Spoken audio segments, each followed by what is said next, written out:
서점에서 여전히 철학 고전이 꾸준히 팔리고 인문학 콘텐츠가 인기가 많은 걸 보면 철학에 관심을 갖는 분들은 많은 것 같습니다. 그런데 철학은 관심을 갖고 더 공부하고 싶어도 어려움이 많은 학문인데요. 일단 철학은 정확히 무엇을 연구하는 분야인지 알기가 어렵고 또 어떻게 공부를 시작할지도 막막한 학문입니다. 20살 때부터 철학을 전공해서 4년간 공부하고 꾸준히 철학책을 읽으면서 현실주의자를 위한 철학이란 제목의 인문 교양서를 출간한 지금에야 저는 철학에 대한 어렴풋한 이해를 갖게 된 것 같습니다. 그래서 오늘은 처음 철학 공부를 시작하려는 분들을 위해서 저의 경험과 읽었던 책들을 기반으로 철학이란 어떤 학문인지 그리고 어떻게 공부를 시작하면 좋을지에 대해서 말씀드려 보겠습니다. 전문적으로 철학을 전공해서 공부하려는 분이 아니고 취미로 철학책을 읽어보려고 하시는 분들이나 철학적 인사이트를 자신의 분야에 적용하고 싶은 분들에게는 오늘 저의 영상이 철학 공부를 시작할 때 도움이 되실 것 같습니다. 그럼 지금부터 시작해 보겠습니다. 철학이란 무엇인가에 대한 매력적인 하나의 답은 버트런드 러셀이 제시한 철학은 신학과 과학의 중간에 위치한 학문이다 라는 설명을 꼽아볼 수 있습니다. 과학은 관찰, 실험, 논증을 통해서 명확한 지식을 추구합니다. 반면 신학은 인간의 지식 너머에 있는 인간의 지식으로 다룰 수 없는 문제에 대해서 논하죠. 이 사이에서 철학은 증명 가능한 것만 논할 수 있다는 엄격한 과학과도 싸우고 명확히 알 수 없는 것들을 알 수 있다고 말하는 독단적인 신학과도 싸웁니다. 이런 점에서 러셀은 철학은 과학과 신학 양측의 공격을 받으면서 두 학문의 중간지대에 위치해 있다고 설명합니다. 러셀의 정의는 그동안의 철학의 역사를 모두 포괄해서 넓은 범위에서 철학을 정의하기에 철학을 개념적으로 이해하는 데 있어서 아주 유용합니다. 실제로 우리가 서점에서 만날 수 있는 철학책은 명확한 지식을 추구하는 과학 쪽에 좀 더 가까이 있거나 과학만으로 설명할 수 없는 문제들에서 논하는 신학 쪽에 더 가까이 있는 철학으로 나눠집니다. 그래서 만약 누군가가 철학이 뭐하는 학문인데? 라고 물어봤을 때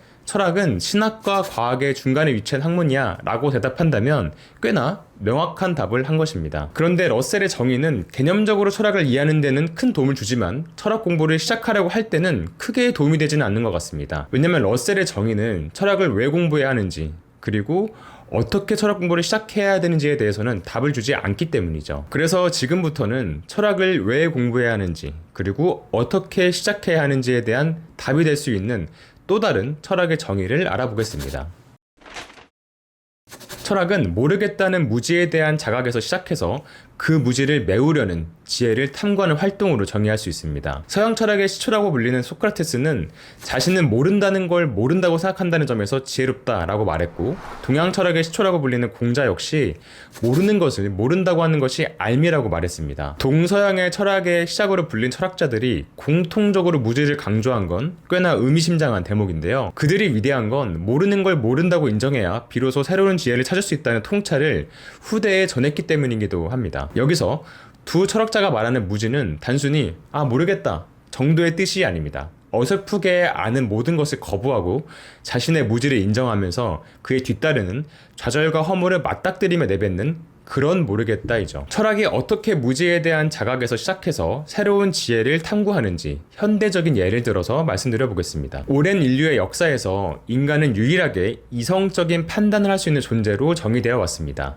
하지만 인공지능이 등장해서 곳곳에서 인간의 판단을 대신하기 시작하고 더 뛰어난 인공지능의 등장이 예정되어 있는 지금 인간은 이성을 가진 유일한 존재다라는 정의는 설명력을 잃어버리고 말았습니다. 그동안 갖고 있던 답을 잃어버리면서 이제 인간은 어떤 존재인가라는 질문에 모르겠다라고 답할 수밖에 없게 되었죠. 이때 이 모르겠다는 무지의 고백과 함께 밀려오는 좌절감과 허무함을 딛고 우리 인간에 설명할 새로운 개념을 찾아 나설 때 이때 인간에 대한 철학은 시작합니다. 이렇게 마주한 예외적인 사건에서 무지를 자각하고 새로운 지혜를 탐구하는 게 바로 철학이라는 학문이라고 볼 수 있죠. 무지를 자각하고 새로운 지혜를 탐구하는 활동으로 철학을 정의한다면 개인적인 차원에서도 철학을 왜 공부해야 하는지 그리고 어떻게 시작해야 하는지도 알 수 있습니다. 개인의 차원에서도 철학을 공부해야 하는 이유는 인생을 살아가면서 우리는 스스로의 무지를 자각하는 순간을 수없이 마주하기 때문입니다. 예를 들어서 어렸을 때부터 좋은 대학에 진학해서 대기업에 취업하면 행복할 거야 라는 말을 듣고 자란 사람이 있다고 가정해 보겠습니다. 이 사람은 부모님의 말을 의심하지 않고 쉴 틈 없이 공부하고 열심히 스펙을 쌓아서 한국 최고의 기업에 취직했습니다. 그런데 정작 회사를 다녀보니까 하루하루가 불행하고 고통스럽다면 어떨까요? 이때 이 사람은 자신이 가지고 있던 인생관이 틀릴 수도 있음을 깨닫습니다. 이때 두 가지 선택지가 있습니다. 하나는 심각한 고민 없이 대기업에 취직해서 돈을 많이 벌면 행복해질 거야 라는 믿음에 의지해서 그대로 사는 것이고, 다른 하나는 철학적인 태도로 어떻게 인생을 살아야 할지 모르겠다는 무지를 자각하고 더 나은 삶을 살 수 있는 새로운 지혜를 찾는 것이죠. 철학이 필요한 이유는 무한한 생성이 일어나고 끝없이 새로운 사건이 펼쳐지는 이 세상에서 모르는 것을 알고 있다는 착각에서 벗어나서 새로운 지혜를 찾을 수 있게 해주기 때문입니다. 이렇게 생각한다면 철학 공부를 어떻게 시작해야 하는지도 알 수 있습니다. 철학 공부는 소크라테스의 철학을 알고 싶어, 니체의 철학을 알고 싶어와 같이 어떤 철학이 알고 싶은지에 대해서 시작하는 것이 아니고 자신이 어떤 것을 모르는지부터 시작해야 합니다. 자신이 인생을 잘 사는 법에 대해서 고민하고 있는지, 아니면 이 넓은 우주에서 인간이란 어떤 존재일까 하는 궁금증을 갖고 있는지, 또는 이 세계를 관통하는 궁극적인 질서가 있는지 없는지 등 자신이 어떤 걸 모르고 어떤 걸 궁금해하는지 먼저 자각하고 그 무지를 메워가기 위해 시작할 때 제대로 된 철학 공부를 시작할 수 있습니다. 그래야 공부한 철학을 자신의 삶에 적용할 수도 있고 수많은 천재들이 남긴 책에 압도되어서 길을 잃어버리지도 않을 수 있으니까요. 이제 마지막으로 철학 공부를 시작할 때 어떤 책으로 시작하면 좋을지, 그리고 어떤 실수를 하지 말아야 하는지 말씀드려 보겠습니다. 제가 생각하는 철학 공부를 시작하는 가장 좋은 방법은 철학 사책을 먼저 읽는 것입니다. 자신이 어떤 무릎을 갖고 있는지 알고 있는 상태에서 철학사를 통해서 여러 철학자들을 만나다 보면 자신의 물음에 가장 매력적인 설명을 제시하는 철학자를 찾을 수 있습니다. 그 다음 해당 철학자를 집중적으로 다른 인문교양서나 고전을 읽는 전략이 처음부터 한 명의 철학자를 선택해 공부하는 것보다 철학 공부를 더 흥미롭고 와닿게 할 수 있는 방법입니다. 만약 철학사 책을 한 권 추천드린다면 저는 앞서 말씀드린 버트런드 러셀의 이 서양 철학사를 추천드리고 싶습니다. 러셀의 서양 철학사는 철학자의 사상을 설명하기에 앞서서 그 철학자와 관련된 역사, 문화적 맥락을 먼저 서술합니다. 이를 통해서 한 명 한 명의 철학자의 사상을 조금 더 폭넓게 이해할 수 있죠. 특히 이 책은 러셀의 노벨 문학상 수상에도 영향을 주었을 만큼 문학적으로도 훌륭한 책입니다. 물론 그 매력은 원서를 읽었을 때 제대로 느낄 수 있지만 한글 번역본도 저는 큰 무리 없이 읽었고 인상 깊게 읽었습니다. 책 내용 밖에 장점을 말씀드린다면 무엇보다 책이 한 권으로 되어 있고 다른 철학사 책에 비해서 가벼워서 휴대하면서 읽기에도 부담이 없다는 점을 꼽을 수 있겠네요. 이 밖에도 음베르투 에코의 경이로운 철학의 역사, 요 책인데요. 요 책이랑 분나르 시르베크 닐스 길리에가 쓴 서양 철학사, 요 책도 완성도가 높은 철학사 책입니다.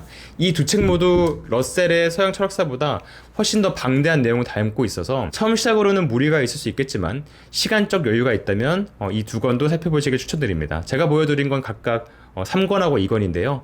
이 책들은 한 권을 끝나는 책이 아니니까 조금 더 양이 많을 수 있습니다. 저는 철학사 책은 다양하게 보면 볼수록 좋다고 생각하는데요.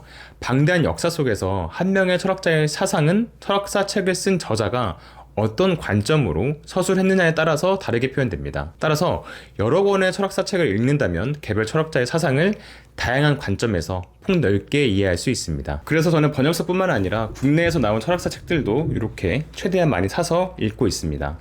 저는 여러 권의 철학사 책을 읽는 걸 추천드리지만 처음 철학 공부를 시작할 때 딱 한 권만을 추천드린다면 아까 말씀드렸던 러셀의 서양 철학사를 추천드리겠습니다. 마지막으로 철학을 공부하면서 주의해야 할 점 한 가지를 말씀드리겠습니다. 그것은 한 명의 철학자를 추앙하지 말자입니다. 자신에게 딱 맞는 철학자를 발견하면 그 철학자의 말이 이 세상을 설명하는 정답처럼 느껴질 수 있습니다. 하지만 방대한 철학의 역사에서는 틀릴 수 없을 만큼 뛰어난 철학자의 사상에서도 그 사상의 약점과 한계를 파고드는 또 다른 철학자가 등장해 왔습니다. 그러니 한 명의 철학자의 생각을 따라서 세상을 바라보기보다는 더 유연한 태도로 자신이 좋아하는 철학자와 대립하는 철학자의 책도 읽어보시고 그 둘과 전혀 다른 관점에서 생각을 펼쳐나간 철학자의 책도 읽어보셨으면 좋겠습니다.